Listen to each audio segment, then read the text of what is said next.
Video games are the purest form of art. It's a saying I utter frequently, whether it be on stream, talking to friends, or even just when walking around the house. And I wholeheartedly believe that. In no other medium do you get to be the art, see the art, explore every minute detail of the art at your own leisure, and experience the art in a way that is wholly your own.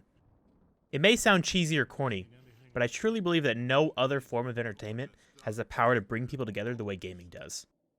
There's no experience like finishing a good narrative-driven single-player game. There's no other type of competition that can bring out the focus and adrenaline-pumping action of a competitive PvP match so easily.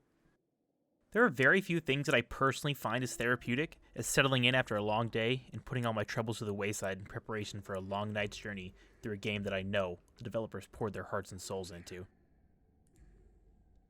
Everyone has their own unique story about how they got started on their gaming journey. For me, that story starts with Left 4 Dead.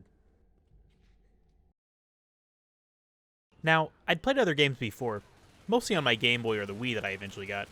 That was all casual. It was never really something that I took super seriously or just poured hours and hours into. I actually like to go outside then.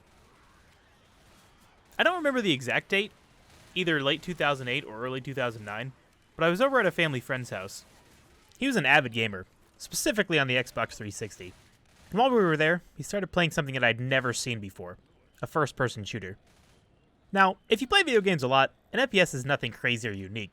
But for someone like me who'd never experienced something like that, it was mind-blowing to see something that wasn't real be presented as real by having it shown from the perspective of the character. But also, besides that initial amazement I felt, there was something special about this game. Something that I couldn't quite put into words. It wasn't just players shooting things, it was players shooting thousands of recently deceased things sprinting at full speed towards you. Now, the concept of zombies wasn't new to me, but as far as I knew, zombies were slow, brainless beings that were little more than mobile hat racks. While these zombies did tend to shamble around aimlessly minding their own business, once they became aware of your presence, well, good luck. These zombies were fast. Really fast. They were smart, they were tactical, they were relentless, and once they set their sights on you, they wouldn't stop until either they were dead, or you were. I was hooked before I even touched the controller. I had no idea what I'd just gotten myself into.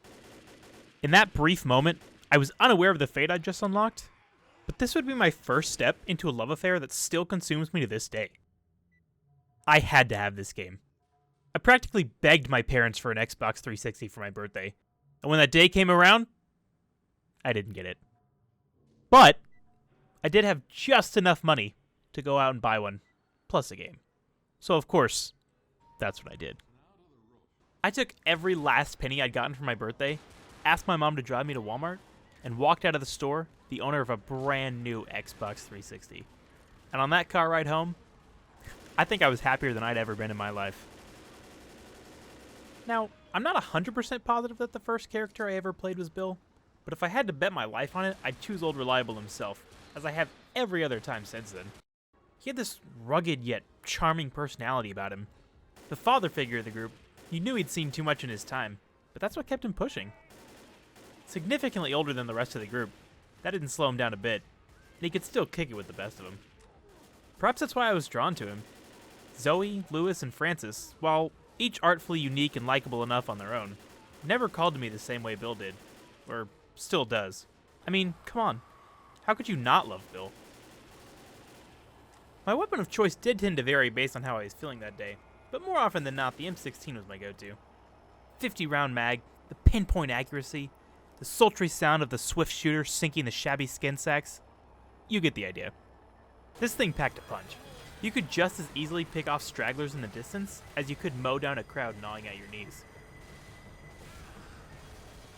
Just in case I found myself in a bind, which may have happened on occasion, I always made sure to have my equipment slot filled with a pipe bomb if we were in need of a breather. Damn, that's satisfying! And of course, all this took place on 4 extraordinary, endlessly replayable campaigns. Death Toll, Dead Air, Blood Harvest, and the ever-iconic No Mercy. A significant portion of the next year was spent running through these 4 campaigns on a loop. All dark, gritty affairs, yet each distinctly separate from the other 3. Which one's my favorite? I don't know that I have one. That's like picking a favorite child. But I will say this. The farmhouse finale is one of my favorite holdouts in the entire series.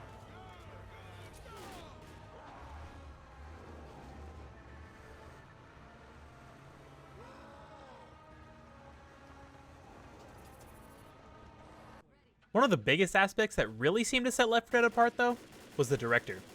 A supposed artificial intelligence programmed to study all aspects of your gameplay.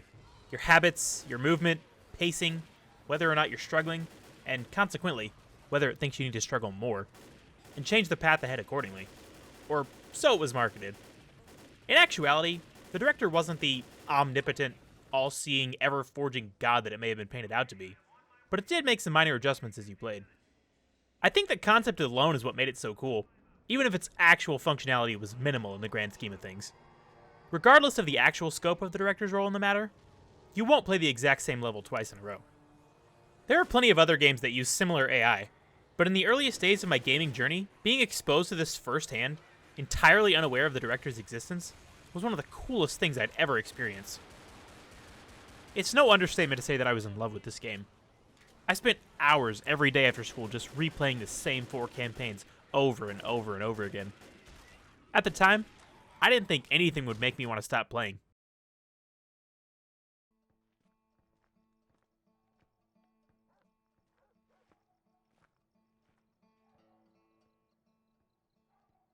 Damn, was I wrong. I don't know what it is about Left 4 Dead 2. After all these years, I still haven't quite been able to put my finger on it. There's just something so engrossing, so ethereal about this game. Whatever faults the original game did suffer from, Left 4 Dead 2 somehow seemed to fix them all. It improved upon the foundation laid before it in almost every way. More guns, more special infected, more diverse campaigns, and with 5 to boast this time around. Not to mention a more expressive and interesting cast of characters.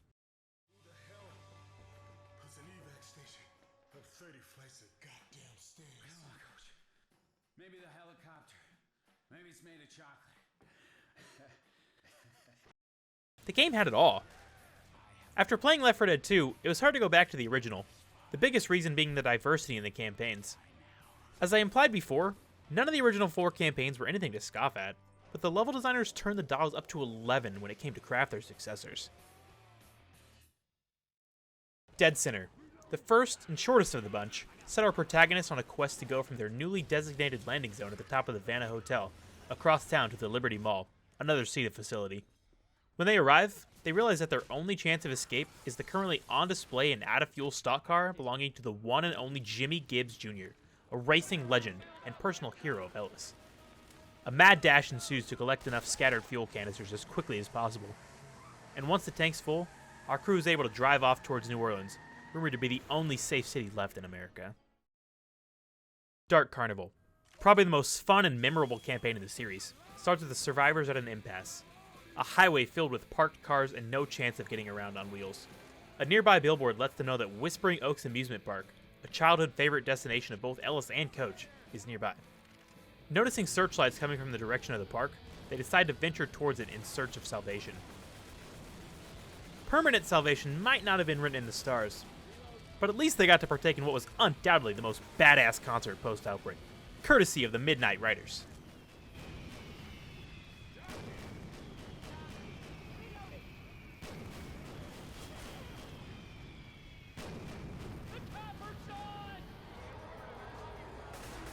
Swamp Fever, perhaps the most akin to the original campaigns, sees our cast stranded in a Mississippi swamp after their pilot succumbed to the infection mid-flight. Finding clues that help may lie ahead, Rochelle, Nick, Coach, and Ellis make their way through the bayou in search of rescue. They eventually find themselves at a large plantation house on the river, desperately trying to clear the dock so that Virgil, the unsung hero of the franchise, can steer them to safety in his boat. Shout out to my man Virgil. Hard Rain, my personal favorite, finds our crew once again low on fuel at the least convenient time. Virgil drops them off at a small town near a gas station to refuel, which they reach by the end of the second chapter. But, as the name implies, the rain quickly picks up and makes it near impossible to see on the trek back.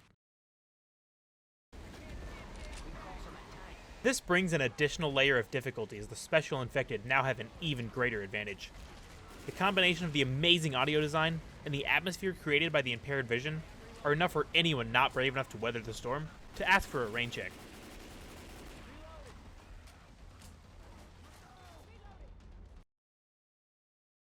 The parish. The final destination. After finally making it to New Orleans, our squad of heroes realizes that the city is not the safe haven they were led to believe, as it too has been overrun by the infected. Learning that the military is still present for a short time while they prepare to abandon the city and bomb it on their way out, Ellis, Nick, Rochelle, and Coach decide their only chance of survival is to brave the infected-ridden streets of the French Quarter.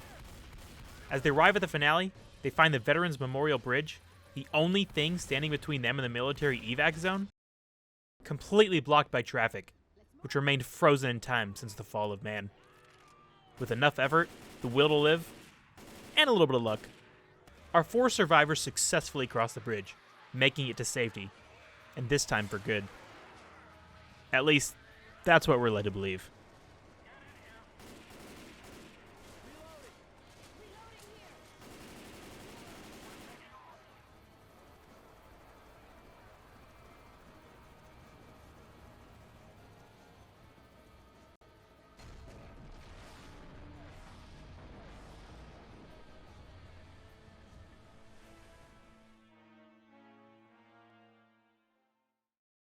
The campaigns are what truly leaves Left 4 Dead 2 on a pedestal above its predecessor, in my opinion. The overall improvements to quality of life, plus all of the small changes and additions, are certainly contributing factors, but the campaigns are what shine the brightest. The imagination and the heart that was put into the souls of the levels are what always resonated with me. Sure, the gameplay loop may have been based around the same basic principles each time, but the diversity in the world crafting made it so playing for hours on end never felt stale. I truly have nothing bad to say about the campaigns. They just make me happy, plain and simple. I can say without a shadow of a doubt that Left 4 Dead 1 and 2 were the most influential games in starting my passion for gaming. Is Left 4 Dead my favorite game of all time? No. But it does hold a very special place in my heart that no other game will ever be able to replace. It launched me headfirst into one of my greatest passions in life. And I hate the thought of how things might be now if I'd never been given that initial opportunity. And for that, I'll always be grateful. In hindsight, maybe not much about Left 4 Dead was all that wild or advanced by today's standards. But what Left 4 Dead did do essentially to perfection is combine all of these elements together in such a manner that is regarded even today as one of the most beloved first-person co-op shooters ever made. More often than not, simplicity will win out over an overtly complex or otherwise unnecessarily convoluted game design if the vision and the passion behind its inception are given the treatment they deserve. And that idea is no more evident to me than in the brilliance that is Left 4 Dead.